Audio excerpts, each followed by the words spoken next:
पटेल प्रहलादी। आज इस बुलेटिन में बात होगी बिहार में घिरी नीतीश सरकार की, एनडीए के घोषणा पत्र की, देखेंगे झारखंड में बीजेपी को लगे बड़े झटके को, मल्लिकार्जुन खड़गे के आरएसएस पर हमले को, जानेंगे दिल्ली हिंसा मामले पर सुप्रीम कोर्ट में हुई क्या सुनवाई, और बुलेटिन के आखिर में देखेंगे जाने माने कार्टूनिस्ट इरफान की इस खबर पर पड़ी तिरछी नजर। लेकिन दिन भर की तमाम बड़ी खबरों से पहले एक नजर आज की सुर्खियों पर।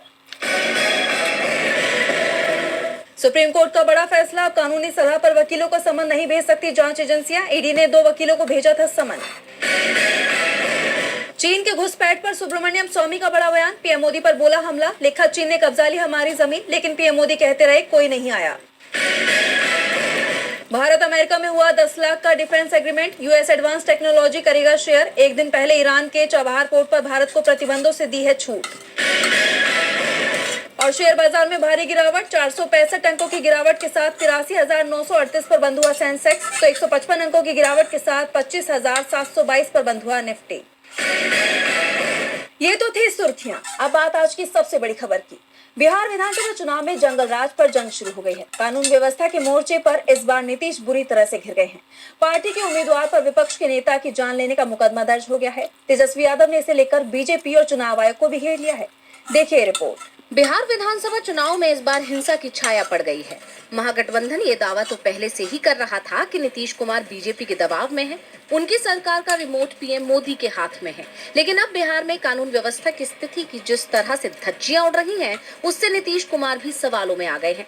24 घंटे में 4 लोगों की जान गई है। मोकामा में तो जेडीयू के उम्मीदवार अनंत सिंह पर ही अपने विरोधी की जान लेने का आरोप लगा है। जनसुराज पार्टी नेता दुलार चंद यादव की जान ले ली गई है। इस मामले में अनंत सिंह के खिलाफ एफआईआर दर्ज हुई है, लेकिन पुलिस अनंत सिंह को गिरफ्तार नहीं कर रही है, बल्कि मामले को टालने की कोशिश करती दिख रही है। इस बीच सिवान में एक एएसआई की जान ले ली गई, तो आरा में पिता पुत्र की जान लेने की खबर सामने आई है, जिसे लेकर तेजस्वी यादव ने तीखी प्रतिक्रिया दी है। उन्होंने कहा, देखिए, लोकतंत्र में हिंसा की कोई जगह नहीं होनी चाहिए, और ये ताज्जुब में है हम लोग कि कोई व्यक्ति जो है अपने काफिला, एक तो 40-40 गाड़ियों का काफिला, और तो और हथियारों के साथ लैस कैसे घूम सकता है। इलेक्शन कमीशन क्या कर रही है, प्रशासन क्या कर रहा है, अब तक क्या कार्रवाई की गई है, हत्या हुआ है, कई गवाह हैं, एफआईआर हुआ है, चश्मदीदों ने घटना जो है वो बताई है कि किसने किया, कौन कराया, किसने गोली मारी, किसने गाड़ी से रौंदा, लेकिन प्रशासन के लोग चुप है, कोई कार्रवाई नहीं की गई। यही है ना, गुंडों को, अपराधियों को संरक्षण कौन दे रहा है। और जंगल राज की बात कर रहे हैं ये लोग, जिन लोगों ने अपराधियों को पाला पोसा बड़ा किया, केवल अपनी कुर्सी बचाने के लिए इस्तेमाल कर रहे हैं जो लोग, आज उन लोगों को संरक्षण दिया जा रहा है, और वही लोग जंगल राज की बात कर रहे हैं। इलेक्शन कमीशन को तो संज्ञान लेना चाहिए, सुमोटो लेना चाहिए कि ये कैसे हुआ, किस अधिकारी पे कार्रवाई हुई, एक पुलिसकर्मी पे, कोई डीएसपी एसपी के पे कोई कार्रवाई नहीं की गई। तो आप समझ जाइए बिहार में स्थिति क्या है। अब सच्चाई सामने आ गई, बिहार की जनता देख रही है। इस बीच बिहार की कानून व्यवस्था चुनाव का मुख्य मुद्दा बन गया है। विपक्ष से लेकर अब हर रैली में सरकार से सवाल कर रहा है। वैसे चुनाव प्रचार में सबसे बड़ी परेशानी मौसम ने खड़ी कर रखी है। बिहार के अधिकांश इलाकों में खराब मौसम के चलते हेलीकॉप्टर उड़ान नहीं भर पा रहे हैं, जिसके चलते सड़क मार्ग से ही प्रचार करना पड़ रहा है, जिसके चलते नेता कई रैलियों में पहुँच नहीं पा रहे हैं। बीजेपी और चुनाव आयोग घेरते दिखाई दे रहे हैं, तो सवाल एनडीए की एकता को लेकर भी उठ रहे हैं। आखिरकार एनडीए ने बिहार चुनाव के लिए अपना मैनिफेस्टो लॉन्च कर दिया, लेकिन इसमें किए गए वादों से ज्यादा चर्चा इस लॉन्चिंग कार्यक्रम में हुई चीजों को लेकर होती रही। मंच पर सभी नेता सिर्फ 30 सेकंड के लिए आए और 2 मिनट के अंदर पूरा कार्यक्रम खत्म हो गया। सब कुछ इतनी जल्दी हुआ कि सीएम नीतीश कुमार को बोलने का मौका भी नहीं मिला। इसे लेकर अब आरजेडी और कांग्रेस की प्रतिक्रिया सामने आई है। तो क्या है पूरी खबर, जानेंगे इस रिपोर्ट में। बिहार चुनाव के लिए एनडीए ने आखिरकार अपना घोषणा पत्र जारी कर दिया, लेकिन इसे जारी करने के कार्यक्रम से जो चीजें निकल कर आई, उसने विपक्ष को एनडीए पर हमला करने का एक और मौका दे दिया। मुख्यमंत्री नीतीश कुमार की मंच पर सीमित मौजूदगी और संबोधन न देने के मुद्दे को विपक्ष ने लपक लिया है। इसके साथ ही कार्यक्रम की अवधि को लेकर भी सवाल उठ रहे हैं। दरअसल मौर्य होटल में एनडीए का घोषणा पत्र जारी करने के लिए सीएम नीतीश कुमार, भाजपा अध्यक्ष जेपी नड्डा, केंद्रीय मंत्री धर्मेंद्र प्रधान समेत अन्य सहयोगी दलों के नेता मौजूद थे। ये सभी नेता लगभग 30 सेकंड के लिए मंच पर आए और बिना कोई संबोधन दिए वापस चले गए। इसके बाद उप मुख्यमंत्री सम्राट चौधरी ने अकेले ही मंच से घोषणा पत्र के वादे पढ़े। इस घटना को लेकर आरजेडी नेता तेजस्वी यादव की प्रतिक्रिया सामने आई। उन्होंने कहा कि आज हमने देखा कि घोषणा पत्र जैसे ही जारी हुआ 30 सेकंड में ही घोषणा पत्र का कार्यक्रम खत्म हो गया। मुख्यमंत्री नीतीश कुमार को खुद नहीं पता था कि घोषणा पत्र में क्या है, शायद उन्हें बोलने भी नहीं दिया गया, इसलिए जल्दी जल्दी खत्म हो गया। देखिए, आज हम लोगों ने देखा कि मैनिफेस्टो जो है जारी जैसे किया गया वैसे ही खत्म भी हो गई। यानी 30 सेकंड के अंदर जो है इनकी घोषणा पत्र का जो कार्यक्रम था वो खत्म हो गया है। आदरणीय मुख्यमंत्री जी को तो पता ही नहीं होगा कि उस घोषणा पत्र में क्या है। उन्होंने आगे कहा कि एनडीए के लोगों को सॉरी पत्र लाना चाहिए और बिहार की 14 करोड़ जनता से सॉरी बोलना चाहिए। वहीं कांग्रेस ने सीधे तौर पर भाजपा पर नीतीश कुमार को बोलने से रोकने का आरोप लगाया। पार्टी नेता अशोक गहलोत ने कहा कि जब घोषणा पत्र जारी करना चुनाव में एक महत्वपूर्ण घटना है तो बीजेपी वाले मीडिया और सवालों से इतने क्यों डरते हैं? वो लोग डर गए और जल्दी भाग गए। ये लोकतंत्र के लिए एक खतरनाक संकेत है। एनडीए के घोषणा पत्र की बात करें तो रोजगार के मुद्दे पर एनडीए ने 1 करोड़ रोजगार देने का वादा किया है, जबकि महागठबंधन ने हर परिवार में सरकारी नौकरी देने का वादा किया है। वहीं महिलाओं के लिए एनडीए ने 1 करोड़ लखपति दीदी बनाने का वादा किया है, जबकि महागठबंधन ने जीविका दीदियों को 30,000 रुपए हर महीने देने की बात कही है। राजनीतिक जानकारों का मानना है कि इस घटना ने बीजेपी की तरफ से नीतीश कुमार को कठपुतली बनाए जाने के विपक्ष के आरोप को और बल दे दिया है। अब इस घोषणा पत्र का एनडीए को चुनाव में कितना फायदा मिलता है, ये देखना होगा। बिहार में एनडीए बिखरता दिखाई दे रहा है तो झारखंड से बीजेपी के लिए बुरी खबर निकलकर सामने आई है। झारखंड में होने वाले विधानसभा उपचुनाव से पहले सत्ताधारी झारखंड मुक्ति मोर्चा ने बीजेपी के खेमे में सेंध लगा दी है। पार्टी ने बीजेपी के 5 नेता झटक लिए हैं, जिससे राज्य में बीजेपी के लिए मुश्किल खड़ी हो गई है। तो क्या है बुरी खबर, जानेंगे इस रिपोर्ट में। झारखंड में बीजेपी को बड़ा झटका लगा है। पूर्वी सिंहभूम की घाटशिला विधानसभा सीट पर 11 नवंबर को होने वाले उपचुनाव से ठीक पहले झारखंड मुक्ति मोर्चा ने बीजेपी के खेमे में बड़ी सेंध लगा दी है। बीजेपी के 5 कद्दावर नेताओं ने सीएम हेमंत सोरेन की मौजूदगी में जेएमएम ज्वाइन कर ली, जिससे राज्य का चुनावी माहौल गर्मा गया है। जिन प्रमुख नेताओं ने जेएमएम का दामन थामा उनमें पूर्वी सिंहभूम के पूर्व बीजेपी जिला अध्यक्ष सौरभ चक्रवर्ती, जिला परिषद उपाध्यक्ष पंकज सिन्हा, पूर्व मंडल अध्यक्ष तुषारकांत, सुरेश महली और घाटशिला मंडल अध्यक्ष कौशिक कुमार शामिल हैं। इन नेताओं के पूर्वी सिंहभूम क्षेत्र में मजबूत जमीनी पकड़ है और ये घाटशिला में पूर्व सीएम चंपई सोरेन के बेटे और बीजेपी के प्रत्याशी बाबूलाल सोरेन की जीत के रणनीतिकार माने जाते थे। उनका जेएमएम में शामिल होना बीजेपी के लिए बड़ा झटका है। यह घटनाक्रम ऐसे वक्त पर सामने आया है जब बीजेपी के अंदर खाने प्रत्याशी चयन को लेकर नाराजगी की चर्चाएं तेज हैं। राजनीतिक जानकारों का मानना है कि कार्यकर्ताओं की रायशुमारी न होने के कारण इन नेताओं का बीजेपी से मोह भंग हो गया था। बीजेपी ने डैमेज कंट्रोल करने के लिए इन सभी नेताओं को तत्काल प्रभाव से पार्टी विरोधी गतिविधियों में शामिल होने का आरोप लगाकर निष्कासित करने का पत्र जारी किया, लेकिन तब तक हेमंत सोरेन और अन्य नेताओं ने सोशल मीडिया पोस्ट से इसकी आधिकारिक पुष्टि कर ली और सियासी बढ़त हासिल कर ली। जैसा कि आप जानते हैं कि घाटशिला में आदिवासी और पिछड़ा वर्ग के वोटर्स निर्णायक भूमिका में हैं। ऐसे में स्थानीय और जमीनी स्तर पर मजबूत पकड़ रखने वाले इन नेताओं का जेएमएम में शामिल होना बीजेपी के बड़े वोट बैंक को सीधे तौर पर प्रभावित कर सकता है। झारखंड में बीजेपी को बड़ा झटका लगा है तो बीजेपी और संघ दोनों ही सवालों के घेरे में आते दिखाई दे रही हैं। कांग्रेस अध्यक्ष मल्लिकार्जुन खड़गे ने बीजेपी और आरएसएस पर जोरदार हमला बोला है।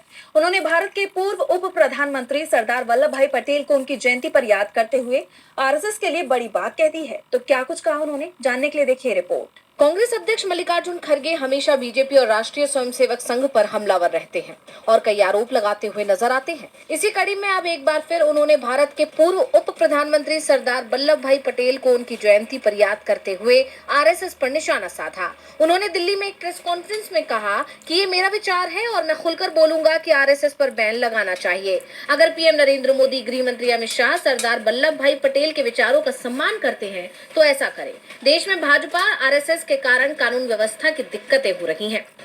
सरदार पटेल ने आरएसएस पर जो प्रतिबंध लगाया था वो भारत के धर्मनिरपेक्ष और लोकतांत्रिक स्वरूप की रक्षा के लिए था, उन्होंने किया।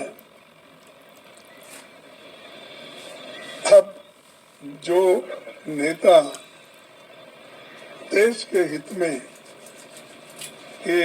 आरएसएस को प्रतिबंध किया, जैसा कि आप जानते हैं कि महात्मा गांधी की जान जाने के बाद सरदार पटेल ने 4 फरवरी 1948 को आरएसएस पर बैन लगा दिया था।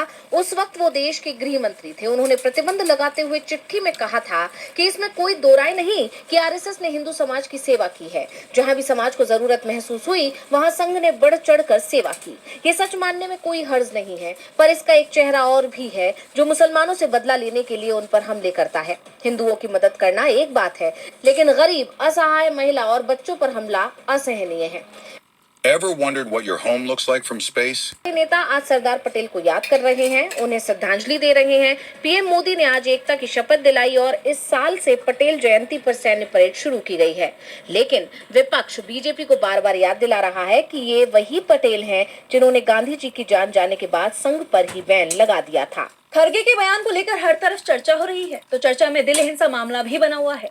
दिल्ली हिंसा मामले पर सुप्रीम कोर्ट में सुनवाई हुई। आरोपी बनाए गए शर्जिल इमाम और उमर खालिद समेत अन्य की जमानत याचिका पर सुनवाई की गई। इस दौरान कोर्ट रूम में वकीलों ने अपनी तमाम दलीलें पेश की, जिसके बाद अब सुप्रीम कोर्ट के रुख को देखकर माना जा रहा है कि जल्द ही आरोपियों को जमानत मिल सकती है। तो क्या कुछ हुआ सुनवाई के दौरान कोर्ट में, जानेंगे इस रिपोर्ट में। 2020 के दिल्ली हिंसा मामले में आरोपी उमर खालिद, शर्जील इमाम, गुलफिशा फातिमा समेत अन्य की जमानत याचिकाओं पर सुप्रीम कोर्ट में सुनवाई हुई। जस्टिस अरविंद कुमार और जस्टिस एनवी अंजारिया की पीठ ने मामले को सोमवार 10:30 बजे के लिए सूचीबद्ध कर दिया। कोर्ट रूम में वकीलों की दलीलों और पीठ के सख्त रुख से माना जा रहा है कि आरोपियों के लिए जेल से बाहर आने का रास्ता जल्द ही खुल सकता है। सुनवाई के दौरान याचिकाकर्ताओं के वकीलों ने मुख्य रूप से फैसले में असाधारण देरी और समानता के सिद्धांत को आधार बनाकर जमानत की मांग की। वरिष्ठ अधिवक्ता अभिषेक मनु सिंघवी ने गुलफिशा फातिमा का पक्ष रखते हुए कहा कि गुलफिशा 5 साल 5 महीने से हिरासत में है और अब वो हिरासत में अकेली महिला है, जबकि देवांगना और नताशा को जमानत मिल चुकी है। यहाँ गुण दोष नहीं, देरी मायने रखती है। यह आपराधिक न्याय प्रणाली का विरूपण है। वहीं उमर खालिद की तरफ से वरिष्ठ अधिवक्ता कपिल सिब्बल ने ट्रायल में हुई भारी देरी को उजागर किया। उन्होंने बताया कि 55 तारीखों पर सुनवाई नहीं हुई। उनके खिलाफ केवल साजिश का आरोप है, जबकि दंगों की तारीखों पर वो दिल्ली में ही नहीं थे। ना ही कोई हथियार या धन बरामद हुआ। जमानत में देरी पर विचार करते समय अपराध की गंभीरता का कोई महत्व नहीं है। शर्जील इमाम की तरफ से वरिष्ठ अधिवक्ता दवे ने भी 5 साल 2 महीने की लंबी हिरासत पर सवाल उठाया। उन्होंने कहा उन पर केवल भड़काऊ भाषण देने के आरोप हैं और वो किसी भी दंगे के मामले में आरोपी नहीं है।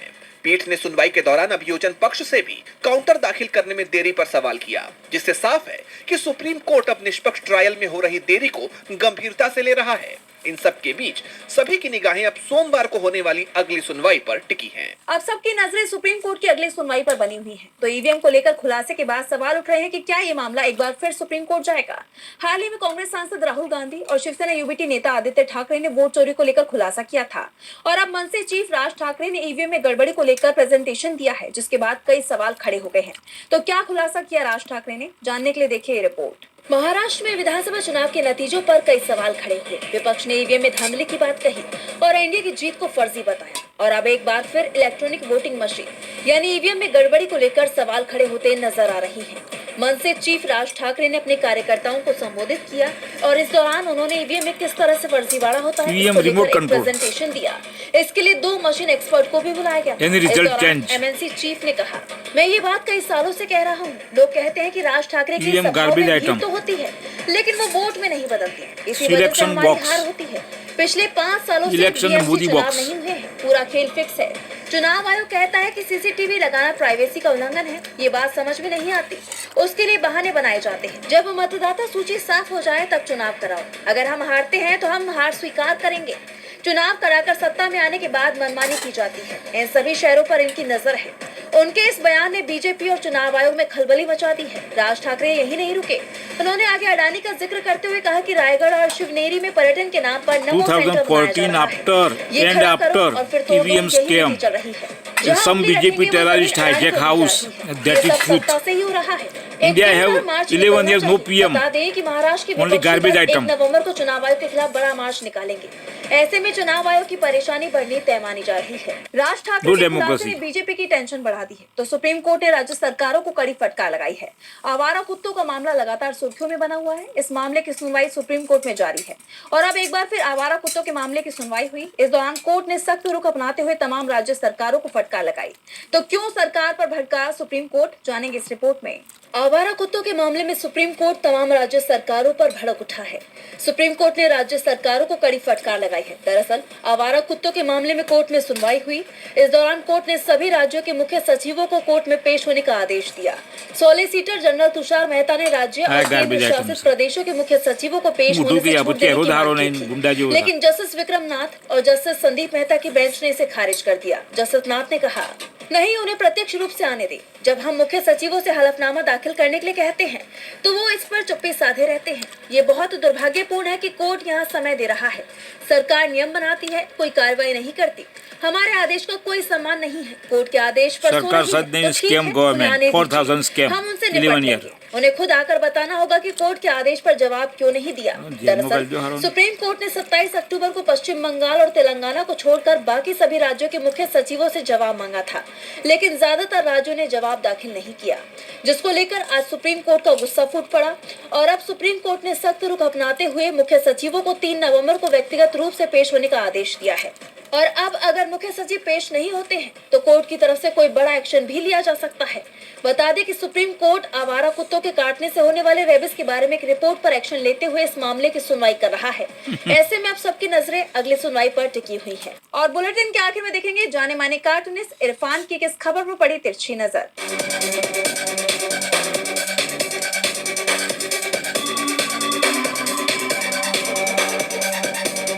आज एनडीए ने भी अपना घोषणा पत्र जारी कर दिया।